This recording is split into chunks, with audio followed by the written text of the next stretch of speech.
Next, it's my pleasure to introduce to you the first of a number of scientists that will be talking to you today about different disciplines. They have to put things in really small periods of time, and so they, of necessity, will be oversimplifying each of their disciplines, but I hope it gives you a flavor for the amazing things that can be done on the space platform. And the first of these is Dr. Neal Pellis, a senior scientist in space life sciences, and he's going to talk about microgravity cell biology. Thank you, Julie, and thanks to the ISS Program Office for inviting us to come here and talk with you about these various areas of science and what we can actually get from using the microgravity environment. I'm going to give me the next slide on that so I can just go ahead and get started.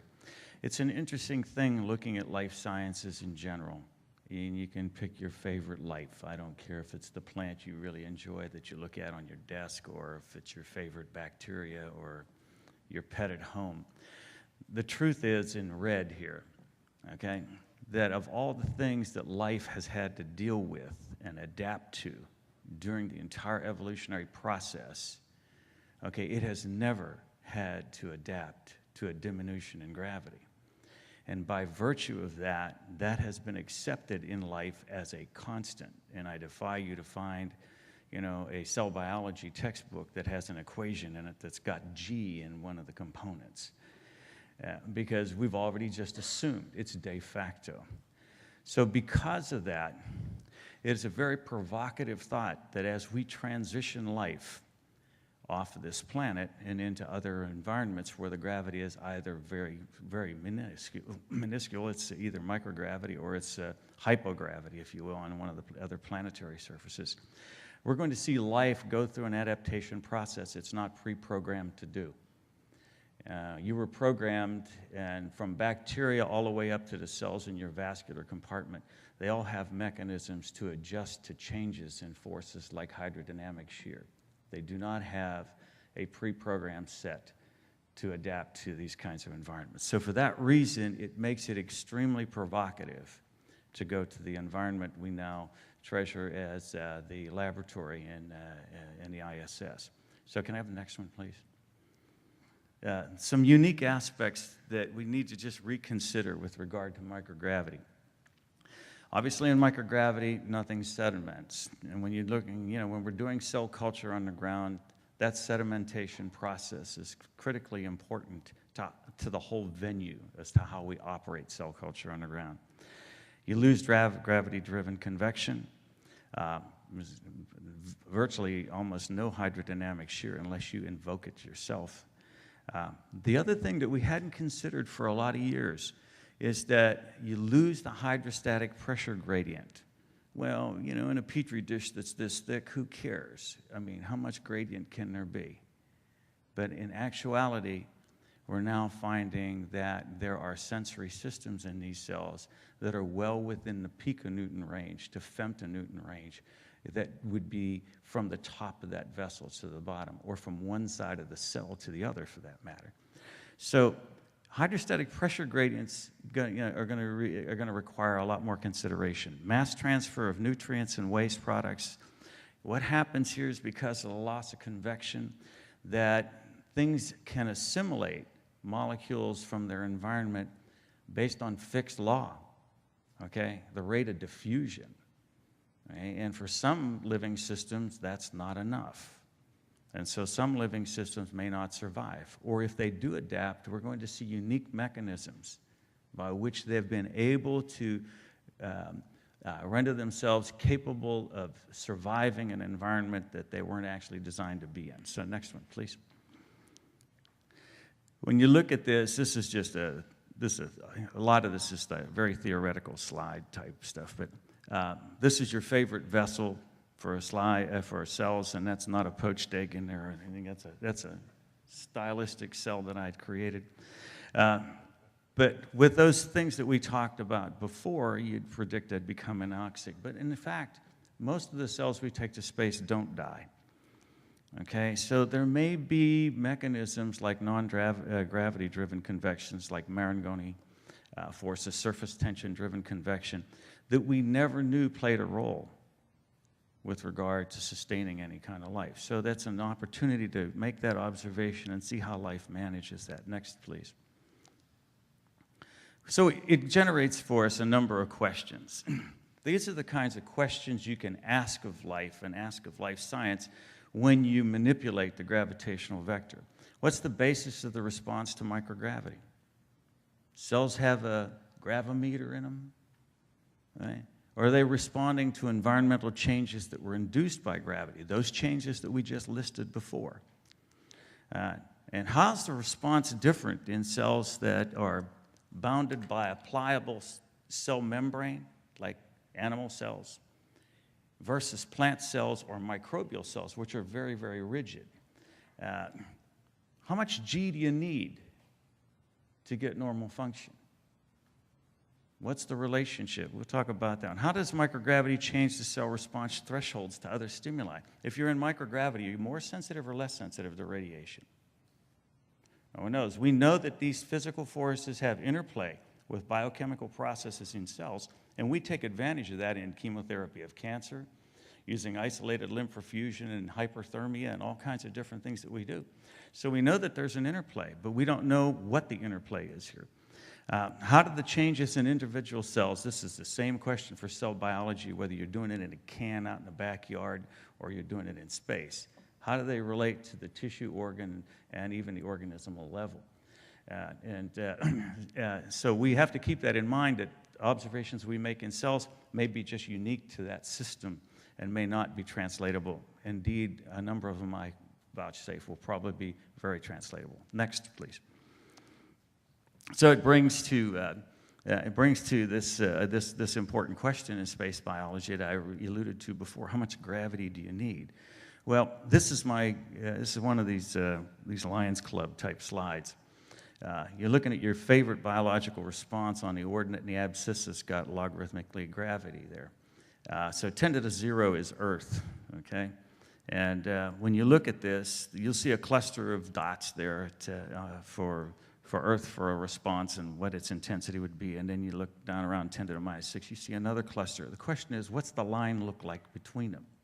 And that's one of the questions that we can actually ask on the space station. So if you click that, you'll see, keep clicking it, and you'll get a couple of, hit next on there, and you'll keep getting some lines. See, there's lines that are appearing, okay? And you get those, and the sigmoid line that's yellow is very typical of biological responses. And so the hope is that you would have a flex point there that would give you a threshold. But the green line is probably the most likely, because when we look at biological responses in a dose-response fashion like this, they almost always occur within a log or a log and a half of normal. So once we get down to about 1/6 G, there's going to be a real question you need to answer on the moon's surface eventually. Or you can do this with a small centrifuge in the ISS, which they're already equipped with to do. But these are the kinds of questions that we can bring forth that will advance biological science and understanding physical forces, but moreover, will be of extreme value to the space program itself as it steps off further and further into the exploration scenarios. Because we're bringing with us, when we go there, we're bringing all our favorite friends, bacteria friends that we've been carrying with us, a couple of trillion, ever since we were, 6 months old or so, when you're sticking everything in your mouth and you're populating yourself. You're taking those with you along with, who knows, food plants, whatever. And we'll have to understand that relationship. So next, please. The implementation questions that we can ask is, how do you conduct focused programs of investigation in space? And appropriate analogs, what can you use to try to really buff up those experiments while they're on the ground, and get an idea as to how you can actually reduce the number of iterations and trials that you'd have to do in space. What are the controls? This is the one that's the perplexing one. What is the best control? And I can't give you a single answer. It depends on the experiment that you're doing as to how you're going to do the control. For me, and what I do, the best 1G control I'm standing on right now, Right? Anything that we do in space to create 1G gives you 1G, but it also gives you other confounders or potential confounders. That doesn't just diminish the value of a centrifuge, it just tells you what you have to accommodate. Okay, next. There are a number of theories regarding cells and microgravity.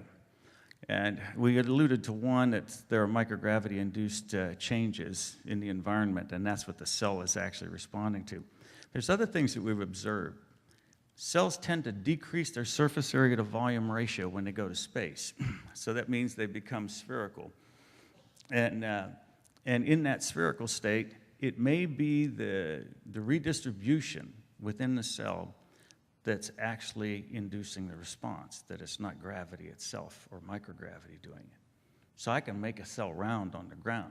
I can push it into a round state and see indeed how many characteristics are matched up with what I see in space. Asymmetric distribution in mass, cells can be heavier on one side than they are on the other. And there's reason to believe that that may play a role. Obviously, when you go to space, that orientation amongst that cell population, a free-living cell population, is random. They're not all going to be pointed toward the center of the Earth. And so that's a possibility. We talked about the loss of the hydrostatic pressure gradient. And the last one here has cell force transducers, mechanosensitive channels, and the new one that's just been added within about the last 12 months is the primary cilium. It's a structure that we have on cells, and they're on all nucleated cells. And we've known about it for 100 and some years, and the only thing we knew about it is if you didn't have one, or you had a defective one, you ended up with deformities or changes in the distribution of organs within the body. It's so that important in embryogenesis. So these are the kinds of questions that you can ask. These are the theories that you can address in a cellular modality. Cells are easily accommodated in the ISS. They're low in mass. They don't file lawsuits, so you don't need any permissions or anything like that from them. And a lot of times you can derive the information you need right there in situ. So you can actually, instead of having to send back samples for everything, you still probably will have to send some back. You can send back ones and zeros and get the answers right away. So give me the next one, and let's see where we are on time here, because I don't want to... Yeah, when you look at animal cells, these are the kinds of changes that we see. This is, again, another Rotary Club slide. But as you put cells into space, within seconds, they immediately start to reduce that surface area to volume ratio. And when they come back, actually, they restore themselves to what they were here on the ground. So these are what we'd call phenotypic changes. That means that that's an adaptational response that takes place, but when you take away that stimulus, they go back to what we consider normal. Fluid redistributes in the cells. The gene expression changes. For the non-biologist, the genes, encode everything we are. And when you undergo any kind of changes, the genes will switch on and off in order to adapt to whatever that change has been invoked on a living system. And so that switchboard changes dramatically in space. So dramatically, it tells us that there is no pre-programmed set of switches that it's going to turn on. If there is, it's buried in a morass of genes that are affected. In contrast, if I elevate the temperature of this room 4 or 5 degrees centigrade, it's about 20 genes that are turned on and off. In space, it's 1,600 when we go to microgravity. So it's a perplexing problem for one thing, and it's exciting. It's an exciting platform for investigation. Getting signals across the membrane of the cell are much more difficult for some of the signaling pathways, not all of them. They don't locomote in space very easily. Cells have to be able to move around. The cells of your immune system have to have the ability to walk through the tissue and go to sites where they're needed. And it seems that when we look at this in isolated systems in space, that particular property is lost. Differentiation, you all started from one cell, and from that cell you got everything that you are. Right? And the way that happens is as one becomes 2 cells, becomes 4. As they go along, they begin to specialize and form your cardiovascular system, your central and your peripheral nervous system, and so on. Everything down to the bad attitude that you get sometimes from that one cell. And that's a differentiation process that took place. So there are other things, there's some more things listed there. The other thing that we do know is the one on the bottom is when you put cells in space, they have a tendency to come back together. And that is a very, very interesting observation. We thought a lot of biological processes that we could invoke and say maybe we're mediating this. But in fact, the cells are just particles. And any particle that you suspend in space will do this. Don Pettit showed this on his ISS day with a number of different kinds of things. So it's very fascinating. It's the first time we have an observation that tells us that what we're seeing here is a physical phenomenon, and it's not really biochemical until they actually connect up with each other. Next. Go to the next one. We'll spend too much time. This is what I was trying to get to you with regard to bacteria. They don't turn round, obviously. They got a rigid cell wall. But still, gene expression changes. They go to a condition we call secondary metabolism. And they change their ability or the way that they do what's called quorum sensing. The sewage disposal plant is one of my best examples of the quorum sensing. You have a bacterial population. It's a mixed population. It does a very nice job for us, by the way. They all get along and seem to hang out, and that thing can function for years. And it's all because of quorum sensing. Well, if the quorum sensing mechanisms change in space, what happens to mixed populations of microorganisms? We don't know. We have no idea, and that's one of the things you want to study. One of the things that has been observed, and some of you have probably read in the news, the ability to cause infection in bacterial populations can be dramatically increased in space. We don't know the exact mechanisms, but there is good evidence that the mechanism used is quite new and providing us with new avenues as to how these microorganisms can cause disease. And then the mechanoresponsive mechanisms and replication rates changed.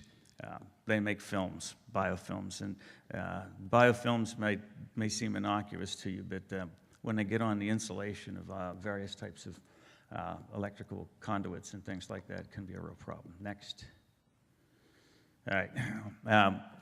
I did mention about tissue engineering, and I just wanted to give you a brief summary of what we've seen so far in space with this, and that there are more people still interested in actually pursuing this. Here you see the first stage is assembly, and I already talked about it. And then not being stuck to the bottom of a Petri dish, they've got three-dimensional freedom for propagation as a real piece of tissue. And they make matrix, which is the cement that holds us all together. In fact, you make so much matrix that's the most abundant protein you make in your body. I can dissolve everything else you're made of, and I can still recognize you if you leave the matrix there.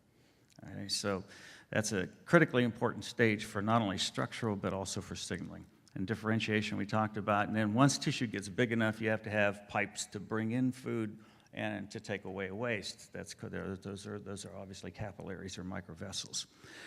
4 of the 5 that you see there have actually been done in space already. So, next. Okay, these are some of the findings. There's a long list here with some names beside it. You can use that to go ahead and trace some of these. These are some. So my friends who aren't on this list, please don't take offense. I just kept going until I got tired of writing the list, and I said, that looks like a pretty reasonable population. So you can take a look at that, and you can see that a lot of different kinds of things have been studied. There's even more than this. There's probably about at least 4 times this. So next. The analogs that we talked about before, how do you do this to prepare? I got to watch the time here. Clinostatic rotation is one of them. It's using a system that's a cylinder that's completely filled with fluid. You put the cells in it, and you can rotate it. What happens is cells are slightly more dense than water, so they begin to fall. In clinostatic rotation, there is some shear, there are some accelerations that take place. In magnetic levitation, you're dealing with very high Tesla fields. And biological systems do respond to magnetic fields, so you'd have to account for that.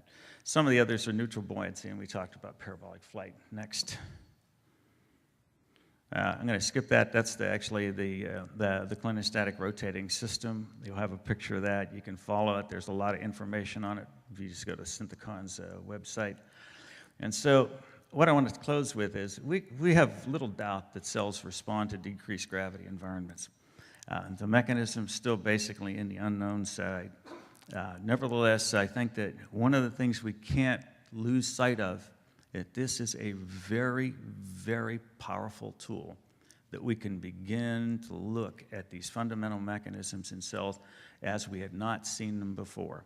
We didn't know that there was such a thing as heat shock proteins until we heated cells. And then we found out that they're not really heat shock proteins, they just happen to be turned on for that event. They're very, very important regulatory proteins that we didn't know about before. So what are we going to see? What are we going to see as the cells adapt? What new molecules will be, what new processes? I think it's very exciting. So I think we can use this tool in looking at gravity in life and taking that and using it as much as we can on the ground, and also see what we can do to advance our knowledge for exploration. And I'm going to stop there.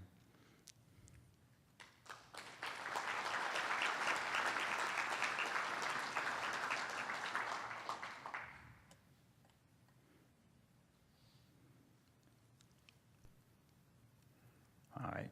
I think we're going to be, we might even end up a couple minutes ahead of time here, unless somebody's got a question. Yes, sir.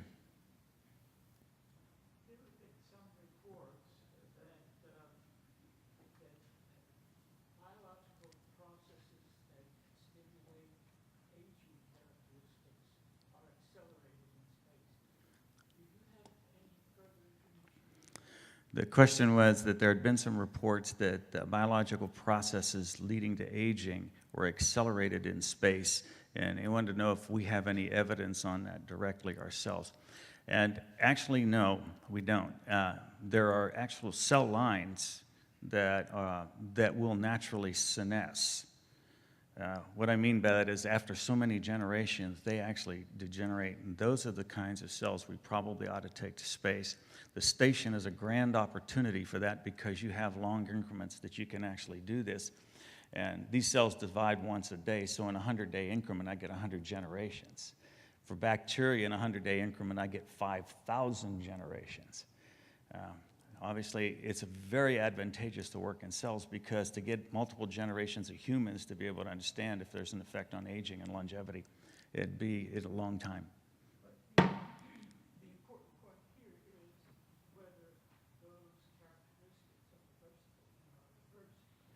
Yeah, and he said, the important thing here is, are the characteristics reversible? And I think implicit in that dose response curve for gravity that we looked at is that we're seeking what that prescriptive amount of G is that you need to keep things normal. Do you need it consistently? Do I have to have, 3/4 G constantly, or do I have to have it prescriptively given to you 2 hours a day, 5 days a week, and that will keep everything, on a normal track? We don't know. But obviously, those are the kinds of answers you can get from a station-type environment. It's a good question. I haven't had that one before. Okay? Well, thank you very much. I really appreciate the opportunity to talk with you.